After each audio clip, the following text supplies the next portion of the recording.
Nais kong tawagin ang ating eksperto dito, si Professor Alexis Medina, na nagpapaliwanag na yung surrender ay naiiba sa extradition at maliwanag yon sa lahat. Kaya't I'd like to recognize Attorney Alexis Medina po. You've written extensively on the distinction and application of surrender versus extradition. Ano ang nangyari kay Presidente Duterte? Surrender ba yan or extradition? Thank you for the invitation, Honorable Madam Chair. Good afternoon, everyone, the Cabinet Secretaries and distinguished members of the Executive Branch. Okay. Also, Senator Cayetano, good afternoon, Senator Bongo, Senator Jingo Estrada. Going back to the question, there was the proposition that the immediate surrender of the person arrested to the jurisdiction of a foreign government, or foreign state, or international tribunal can be undertaken without judicial proceedings under 9851, Section 17. I respect the opinion of our hardworking and brilliant Secretary of Justice, but nevertheless, I respectfully disagree. Surrender without judicial proceedings might amount to a violation of the liberty of abode that is guaranteed by Section 6 of the Bill of Rights. The liberty of abode cannot be impaired without a lawful order of the court. That's the text of the Constitution. Now, this constitutional protection is a barrier for any government action that would simply compel an individual to change his residence. So to compel a person, to expel a person from his country of residence without a lawful court order by excluding the judicial process might amount to a violation of the liberty of abode. Now, surrender as an option under Section 17 is applicable only in very narrow situations.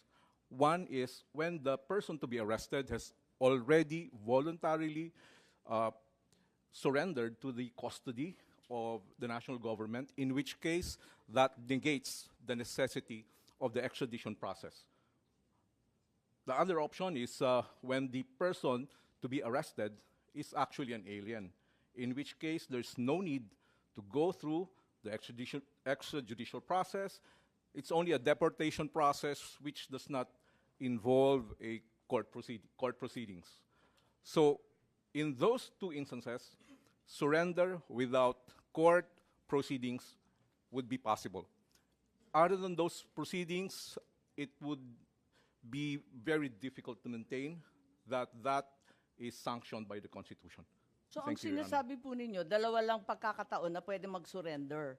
Kung yung mismong akusado at arestado ang nagsusumite sa pamahalaan, yun, pwede yun. Yes, Kusa niya yun. Yes, Ikalawa, kapag banyaga, Yes, po. di naman Pilipino, Yes, po. deport, executive action yun. Yes, po. Mabilis, walang kailangan na korte-korte. Yes po.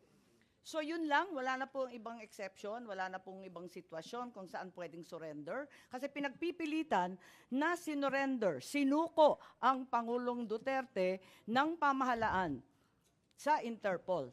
Yun ang pagkaintindi ko sa sinasabi kanina. Sinasabi ninyo, hindi po pwede yun. Dalawang pagkakataon lang ang po pwede isuko ang isang Pilipino. Yung isa pa nga, hindi sa Pilipino. Attorney Medina po. Yes, thank you, Madam Chair. I stand by my statement. There may be possibilities that surrender can happen in other situations, but certainly surrender of a person necessarily requires the lawful order of the court. And this requirement is consistent with the policy of the Constitution that whenever there's a deprivation of liberty, court intervention, judicial proceedings, judicial process is a requirement because the right to liberty is placed in an exalted status in our constitutional system.